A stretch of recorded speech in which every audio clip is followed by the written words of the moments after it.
Menurut informasi yang beredar di utas akun Twitter @kafiradikalis, Bursok Antoni Marlon mengaku kini menjabat sebagai Kepala Subbag Tata Usaha dan Rumah Tangga Kantor Kanwil Dirjen Pajak Sumatera Utara II.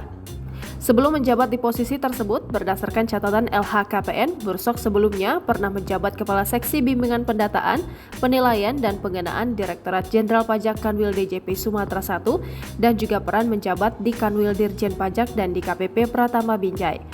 Bursok Antoni Marlon membuat heboh saat meminta Menteri Keuangan Sri Mulyani untuk mundur setelah kasus Rafael Alun Trisambodo terkuak. Bursok yang merupakan Kasubbag Tata Usaha dan Rumah Tangga Kanwil DJP Sumut II ternyata tak mempunyai harta berlimpah. Bahkan hartanya malah minus 989,8 juta.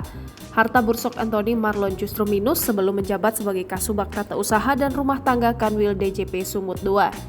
Berdasarkan laporan harta kekayaan pejabat negara yang Bursok laporkan kepada KPK terakhir yakni 9 Februari 2022, ia melaporkan kepemilikan hutang sebesar 1,8 miliar rupiah.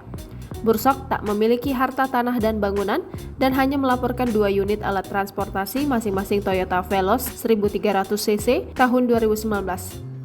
Senilai 250 juta rupiah hasil sendiri dan Toyota Avanza G1300 cc tahun 2019 senilai 225 juta rupiah hasil sendiri. Ia juga memiliki harta bergerak senilai 53,4 juta rupiah.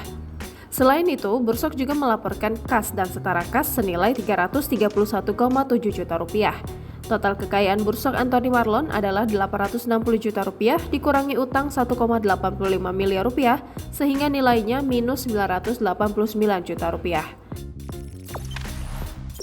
Jangan lupa subscribe, share, komen, dan like ya!